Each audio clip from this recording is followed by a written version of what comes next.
Kw'igenekerezo rya 21 ndamukiza uno mwaka inama nkenguzamateka yarize yongera iremeza integuro y'ibwirizwa rijanye no kwemeza amasezerano yabaye hagati y'igihugu c'u Burundi n'igihugu ca Brazil mu vyerekeye indero n'ubushakashatsi. Ivyo bikorwa bikaba vyari birongowe n'umukuru w'inama nkenguzamateka Nyeniteka Emmanuel Sinzohagera. Umushikiranganje w'indero n'ubushakashatsi François Havyarimana niwe yaje gushikiriza imbonimvano y'integuro y'ibwirizwa. Akaba yamenyesheje ko ayo masezerano ashingiye ku vyo guteza imbere inyigisho, ubushakashatsi no gukarihiriza ubwenge abigisha n'abashakashatsi. Yamenyesheje ko hisunzwe ibiri muri iyo nteguro y'ibwirizwa, Uburundi buzorungika abanyeshure kungura ubumenyi mu gihugu ca Brazil, abigisha bo muri ivyo bihugu nabo bakazoza barafashanya mu vyo gukurikirana abariko baragira thèse de doctorat n'integuro z'ubushakashatsi. Ayo masezerano rero arerekana ibikenewe kugira ashigwe mu ngiro maze ihangiro ibi bihugu vyacu vyihaye bishobore gushikwako, bimwe twita mechanisme.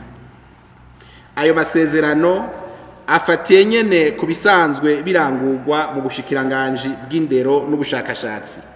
Aho rero no kuvuga inyigisho, ubushakashatsi, eka mbere no gukarihiriza ubwenge abigisha n'abashakashatsi. Ayo masezerano rero azotuma abigisha n'abashakashatsi boroherezwa, bakava mu gihugu kimwe bakaja mu kindi kungura ubwenge. Bazofashanya muri vya bikorwa vyo gufasha abanyeshure kwandika ibitabo birangiza igice ca kabiri canke igice ca gatatu c'amashure ya kaminuza, vya bindi twita master na doctorat. Musanzwe muzi yuko dusanzwe dufise muri kaminuza y'u Burundi ca gice ca gatatu c'amashure ya kaminuza twita 3e cycle, kirangurirwa muri école doctorale yo muri kaminuza y'u Burundi. Iyo école doctorale rero isanzwe isohora aba docteur novuga bo ku rwego rwo hejuru bamwe twita aba PhD.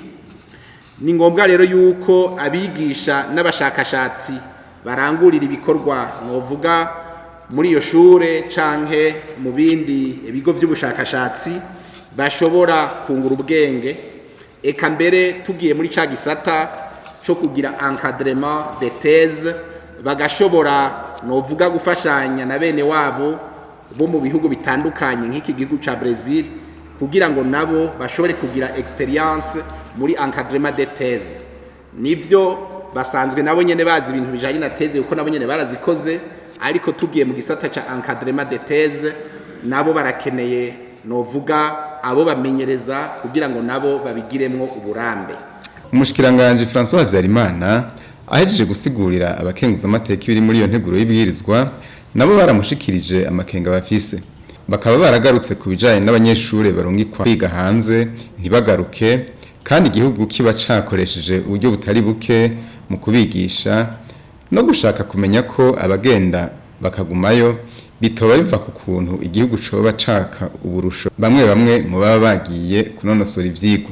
Umushikiranganje w'indero n'ubushakashatsi yaratanze umuco ku bibazo byashikirijwe n'abakenguzamateka.